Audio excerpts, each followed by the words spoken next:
Windows 8, released in October 2012, is heavily controversial for some of its features, such as the Metro design and the replacement of the start menu with the start screen, and just some of the features in general, such as some deprecated features. But before Windows 8 was released, like there was some previews of it, and they were relatively normal, relatively. So in this episode and some sub episodes, we'll be discussing the Windows 8 previews and their quirks and some of the good stuff. These are the four subparts. Subpart 1, which is this one, we'll be discussing the Windows Developer Preview. Subpart 2, we'll be discussing the Consumer Preview. Subpart 3, we'll be discussing the Release Preview. And Subpart 4, we'll be discussing the actual full Windows 8 operating system. So again, we'll be starting with Developer Preview today, and then next episode we'll be doing the Consumer Preview. So let's just get right down to it. Now, to get this to work, I actually had to go into the BIOS and change the year, since it will not work after 2013, so 1994 in this case. So after that, we'll wait to begin the installation. So the install is rather the same as Windows 7, other than the color scheme, so that is something. I think I should also point out that there will be this meter that will go down depending on how little each preview resembles Windows 7. We will instantly go down 1% due to the different color scheme of the installer and the loading screen, which I didn't show at first. So after installation, we come across this, which is far more different compared to Windows 7.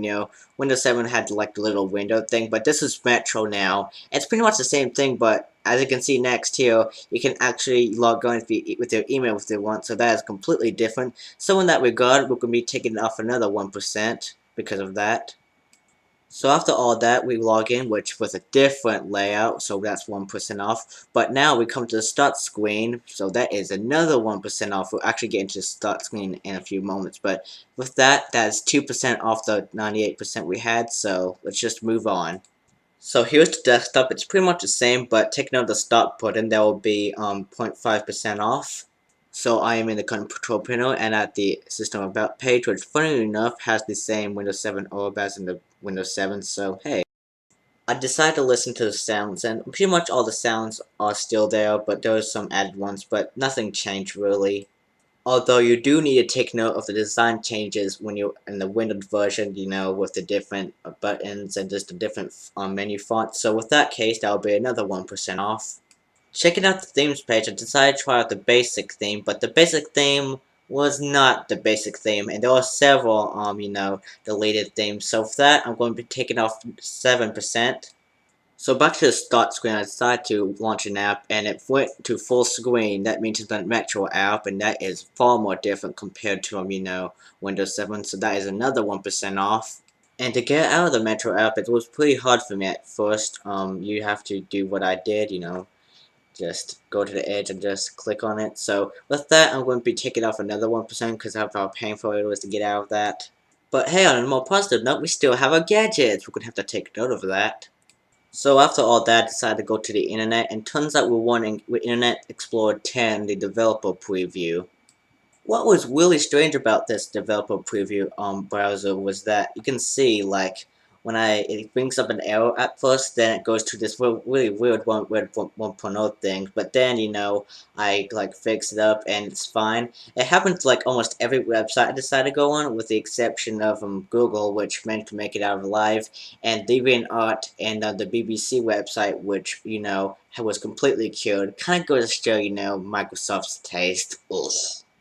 I decided to run Internet Explorer 10 developer preview into acid test 3, and as you can see, I managed to make a 100 out of 100, so that is perfect. I decided to test some of the Metro apps, but as you can see, they don't seem to work, so that is out of the question. But hey, on a positive note, there is the Windows Store, which doesn't work at all. That's another 1%, even though, it doesn't really work.